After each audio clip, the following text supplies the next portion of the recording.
Jā, tas, ko mēs šodien iemācīsimies, ir kā uztaisīt šo skaņu. To man iemācīja kāds franču hipijs Zviedrijā pie Pavārā oka. Un es esmu to izmantojis. Kā to izdarīt? Diezgan vienkārši. Paņemiet savu apakšlūpu un nostiepiet to pār saviem zobiem. Augšu zobiem. Un tad strauji to sūciet uz iekšu.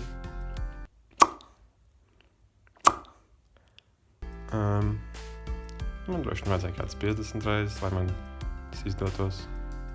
Pat tagad man tas neizdodas katru reizi, bet ja jums neizdodas, centieties smaidīt vairāk.